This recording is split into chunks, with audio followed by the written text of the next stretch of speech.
आपने कभी सुना है ऐसे गांव के बारे में जहां हर कोई अपनी ही दुनिया में खोया रहता है, जहां लोग बिना सोचे समझे ऐसे अजीबोगरीब फैसले लेते हैं कि किसी भी समझदार इंसान को हंसी आ जाए। ऐसा ही था गधापुर, एक गांव जहां मूर्खता ही जीवन का नियम थी। इस गांव के लोगों की मासूमियत और नासमझी इतनी अनोखी थी कि कोई भी बाहरी आदमी वहां जाता तो बिना हंसे रह नहीं सकता था।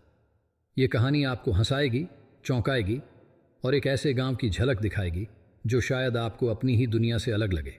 तो आइए, कहानी शुरू करने से पहले अगर आप हमारे चैनल पर नए हैं तो हमारे चैनल को सब्सक्राइब ज़रूर करें। अध्याय 1, गधापुर की अनोखी दुनिया। दोस्तों, एक गधापुर नाम का गांव था जहां अनोखे लोग रहते थे। गधापुर नाम सुनकर लोग अक्सर हंसते थे, लेकिन इस गांव के लोग अपनी नासमझी में ही खुश थे।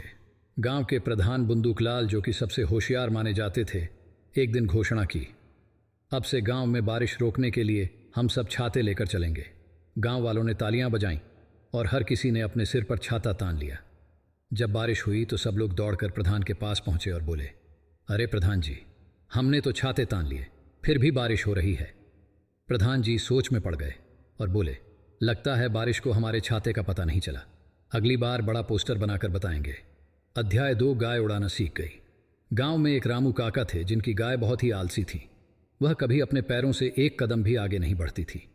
एक दिन गांव के सबसे चालाक आदमी फिरंगी चाचा ने सुझाव दिया, क्यों ना इसे उड़ना सिखाया जाए। गांव वालों ने उत्साह में तालियां बजाईं और अगले ही दिन गाय को पंख बांधकर पहाड़ी पर ले गए। अब जब इसे नीचे धकेलेंगे तो यह अपने आप उड़ना सीख जाएगी। सबने गाय को धक्का दिया और वह सीधा कीचड़ में जा गिरी। गांव वाले हंसने लगे और बोले, लगता है इसे अभी थोड़ा और अभ्यास करना पड़ेगा। अध्याय 3, कुएं में चंद्रमा गिर गया। एक दिन रात में गधापुर के कुछ लोग कुएं के पास बैठे थे। अचानक उन्होंने कुएं में चांद का प्रतिबिंब देखा और डर कर दौड़ पड़े, बचाओ, चांद कुएं में गिर गया। गांव के सारे लोग इकट्ठा हो गए और कुएं से चांद निकालने के लिए बाल्टियां डालने लगे। जब घंटों तक मेहनत करने के बाद भी चांद बाहर नहीं आया तो प्रधान जी बोले, लगता है चांद अंदर ही रहना चाहता है, हमें उसकी मर्जी का सम्मान करना चाहिए। गांव वाले संतुष्ट होकर घर चले गए और चांद फिर से आकाश में चमकने लगा। अध्याय 4, नकली राजा की मुसीबत। गधापुर में हर साल राजा का चुनाव होता था, लेकिन नियम यह था कि जो सबसे मूर्ख होगा वही राजा बनेगा। इस साल एक बाहरी आदमी गोपाल गांव में आया। गांव वालों ने उसे देखा और बोले, अरे ये आदमी बिल्कुल अजनबी लगता है, चलो इसे राजा बना देते हैं। गोपाल ने सोचा कि मजाक हो रहा है, लेकिन अगले ही दिन उसे सोने का मुकुट पहनाकर गद्दी पर बैठा दिया गया। अब से तुम हमारे राजा हो। राजा बनने की खुशी में गोपाल ने आदेश दिया, गांव के सभी लोग अब से हर काम पीछे की ओर चलकर करेंगे। गांव वालों ने खुशी खुशी यह नियम मान लिया और पूरे गांव में सब लोग उल्टे चलने लगे। अध्याय 5, मूर्खों की शादी। गधापुर में शादी भी अलग ही तरीके से होती थी। जब किसी की शादी होती तो दूल्हा दुल्हन घोड़े पर नहीं बल्कि बैलगाड़ी में पीछे की ओर बैठकर जाते। जब मोहन की शादी हुई तो बारात जैसे ही निकली, घोड़ा उल्टा भागने लगा। गांव वालों ने सोचा, लगता है यह भी हमारे नए नियम को मानने लगा।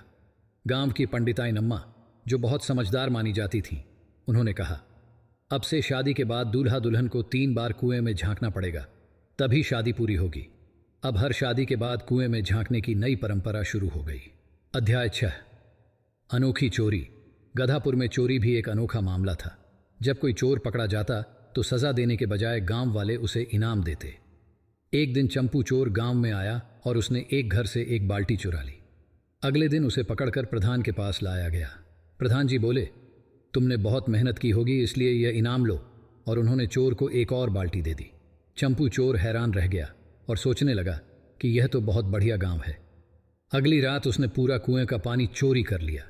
सुबह गांव वाले जागे तो कुएं सूखा पड़ा था। प्रधान जी बोले, लगता है पानी ने खुद ही कहीं और जाने का मन बना लिया। अध्याय 7, परीक्षा में पास होने का अनोखा तरीका।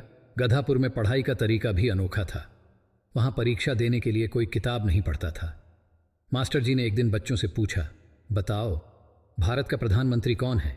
बच्चों ने सोचा और बोले, जिसका नाम सबसे लंबा होगा। मास्टर जी ने तालियां बजाईं और कहा, बिल्कुल सही, अब से हम सारे सवालों के जवाब इसी तरीके से देंगे। अध्याय 8, गांव का विज्ञान। मेले। गधापुर में जब विज्ञान मेला लगा तो हर किसी ने अपने अपने आविष्कार दिखाए। रामू काका ने खुद से घूमने वाली बैलगाड़ी बनाई, लेकिन जब उन्होंने उसे चलाया तो वह खुद घूमकर उल्टी दिशा में चली गई। चंपू इंजीनियर ने नहाने के बाद भी गीला न होने वाला पानी बनाने की कोशिश की, लेकिन वह खुद ही भीग गया। फिरंगी चाचा ने ऐसी छतरी बनाई जिससे बारिश अंदर गिरे ताकि लोग नहाने से बचें। गांव वालों ने इन आविष्कारों पर खूब तालियां बजाईं और हर किसी को इनाम दिया। अध्याय 9। गांव छोड़ने की अफवाह। एक दिन किसी ने अफवाह फैला दी कि गांव अब समुद्र में डूबने वाला है। गांव के लोग डर गए और सबने कहा, हमें जल्दी से अपनी चीजें पैक करके पहाड़ पर जाना होगा।